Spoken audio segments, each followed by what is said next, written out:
नमस्कार साथियों। जैसे ही एमपीपीएससी में नेगेटिव मार्किंग आई, काफ़ी लोगों को कन्फ्यूजन हो गया कि सर हम जब मॉक लगा रहे हैं तो हमारा क्या टारगेट होना चाहिए, यानी अब जो कट ऑफ है वो किसके आसपास रहेगी। तो मैं आपको गारंटी से बता देता हूँ कि इस वीडियो को देखने के बाद आपका जो संशय है ना वो खत्म हो जाएगा, क्योंकि हम बताएंगे कि अगर अब नेगेटिव मार्किंग हुई है तो कट ऑफ कितने प्रश्न ड्रॉप करेगा या कितने क्वेश्चन ड्रॉप कर जाएगा या नीचे चला जाएगा। पूरा साइंटिफिक तरीके से देखेंगे, डाटा का एनालिसिस करेंगे और आप भी इस बात से सहमत होंगे कि जो मैं बात बता रहा हूँ वो बिल्कुल प्रूफ के साथ बता रहा हूँ। देखिए, आपको पता है कि कट ऑफ डिसाइड क्या क्या चीज़ें करती हैं। कट ऑफ डिसाइड करती है पेपर का लेवल, कि पेपर का लेवल कैसा था। दूसरी चीज़ डिसाइड करती है कि वैकेंसी कितनी है, वैकेंसी की संख्या कितनी है। और तीसरी चीज़ जो number of student, number of student कितने हैं, number of student form fill कितने कर रहे हैं।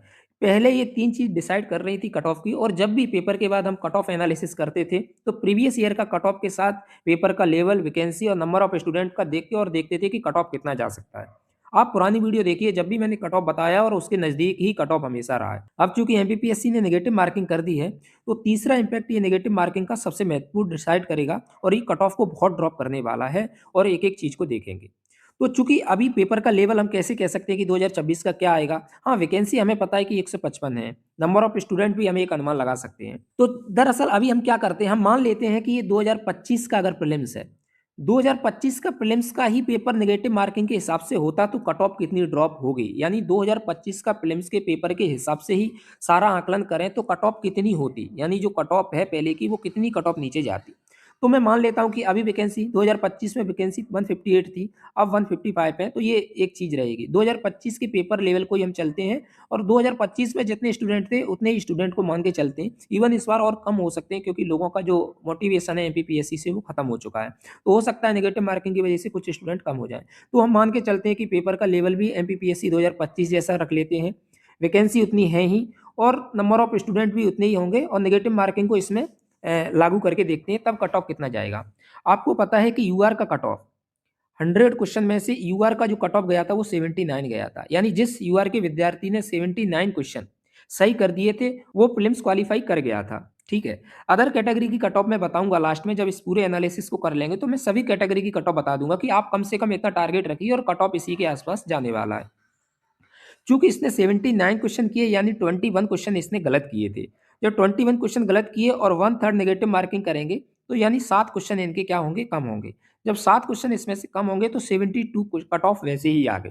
अब चूँकि क्या होता है, जब नेगेटिव मार्किंग नहीं होती है तो हमारे कई साथी तुक्का मारने में बहुत परफेक्ट रहते हैं, तो काफ़ी क्वेश्चन हम तुक्का लगाते लेते हैं। दूसरा, हमें डर नहीं रहता है। जो क्वेश्चन हमें नहीं आता उसको भी हम फिल करके आते हैं, तो वो चीज़ भी एक इम्पैक्ट डालती है। अब मान के चलते हैं कि 4 से 5 क्वेश्चन तो लोग तुक्का लगा ही देते हैं, बहुत अच्छे से लगा देते हैं और एमपीपीएससी में तो काफ़ी लोग इससे ज़्यादा भी कर लेते हैं। दूसरी चीज़ हम मान लेते हैं कि 3 से 4 क्वेश्चन हम क्या करेंगे, जो डर की वजह से क्या कर लेंगे, कम कर लेंगे या गलत कराएँगे। यानी ओवरऑल कम से कम 8 से 9 क्वेश्चन आपके ये ड्रॉप करेंगे 100%। अगर हम 72 में से 8 से 9 क्वेश्चन कम करते हैं, तो ये आपके 63 और 64 के आसपास होते हैं। 63, 64, यानी यूआर की कट ऑफ अगर 2025 का पेपर होता, यही वैकेंसी होती, तो लगभग मैं कहता हाईएस्ट से हाईएस्ट 65 क्वेश्चन जाती, 63, 64, 65। और मैं यही कह रहा हूँ कि 64 के आसपास कट ऑफ जाती। यानी 79 से ये कितना ड्रॉप करके आ गई, लगभग 16 क्वेश्चन नीचे चली गई। और ये डाटा बिल्कुल 100% फुल प्रूफ है। तो आप मान के चलिए, अगर ऐसी स्थिति रही तो 2026 में आपकी कट ऑफ जो टारगेट करके रखी है वो मैं बता रहा हूँ।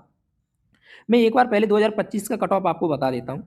यूआर का जो कट ऑफ था वो था 79, ओबीसी का जो कट ऑफ था वो था 77, ईडब्ल्यूएस का कट ऑफ था वो था 76, एससी का जो कट ऑफ था वो था 71 और एसटी का कट ऑफ था वो था 64। ठीक है। तो 2026 में नेगेटिव मार्किंग के बाद जो यूआर का कट ऑफ है वो आपका 64 हो जाएगा। जो ओबीसी का कट ऑफ है वो आपका 62 के आसपास चला जाएगा। ईडब्ल्यूएस का भी 62 के आसपास जाएगा। एससी का जो कट ऑफ है वो आपको 57, 58 के आसपास दिखाई देगा। और एसटी का जो कट ऑफ है वो आपको 50 प्लस 52 इसके आसपास दिखाई देगा, 50 और 52 के आसपास। नेगेटिव मार्किंग के बाद चूंकि पहली बार आ रही है तो यही हाल होने वाला है। अगर पेपर टफ कर दिया तो इससे नीचे भी कट ऑफ जा सकता है। तो ये ध्यान रखिए, ये कट ऑफ आपका रहने वाला है। और अगर आपके इसके आसपास नेगेटिव मार्किंग करके स्कोर आ रहा है तो आप काफ़ी अच्छी स्थिति में हैं। ऐसी वीडियो के लिए हमें फॉलो जरूर करते रहिए, चैनल को सब्सक्राइब कीजिए। तो आगे हम एमपीपीएससी प्रीलिम्स के लिए बहुत कुछ करेंगे और 100% इस बार आपके लिए करेंगे। काफ़ी लोगों की शिकायत रहती है कि सर आप बोलते हैं, कुछ चीज़ें करते हैं वो बहुत ही अच्छी रहती हैं, लेकिन अगर पूरा प्लान के साथ कर दें तो हमारा भला हो जाएगा। इस बार हम कुछ करने की सोचेंगे ज़रूर। चैनल को सब्सक्राइब कीजिए और टेलीग्राम चैनल को फॉलो ज़रूर कीजिए। साथ में मुझे इंस्टाग्राम पे आप फॉलो कर सकते हैं। अवध ऑफिशियल के नाम से इंस्टाग्राम चैनल है, ठीक है? तो बहुत-बहुत धन्यवाद दोस्तों। जय हिंद, जय भारत।